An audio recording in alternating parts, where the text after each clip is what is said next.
I recently saw the video post that Christian artist Forrest posted saying that he won't attend the Dove Awards or the Grammys because he feels convicted about receiving an award for music that's, quote, from Jesus and for Jesus. He called the award just a piece of metal and said the real trophy is our salvation. Let's watch the video.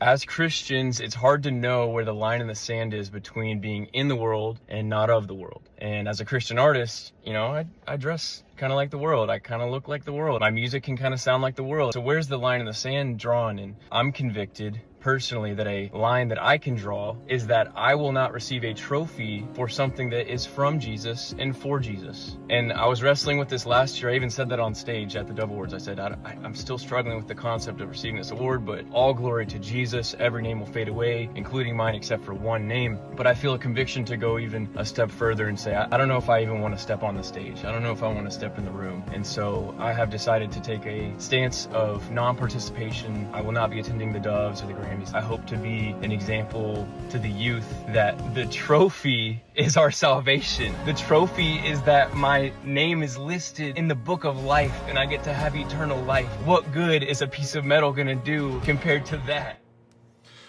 Well, first of all, I want to say that I love Forrest Frank's heart. He seems very sincere, and I'm not here to bash him in any way. I get what he's trying to say, but yet it seems that he's saying it with humility and sincerity, but I think we have to be careful not to confuse humility with hiding. We can be sincere, but we can also be sincerely wrong. And so I've been asked about this, and so I just want to come out here and set a correct theology, because Jesus said in Matthew 5, verse 13, and we need to go back to the word as our standard. He said this, you're the salt of the earth and you're the light of the world. And so what does that mean? As we're salt, we're called to influence. And salt can't influence if it stays in the shaker. We're called to be the light of the world, but light can't shine if it's hidden under a basket.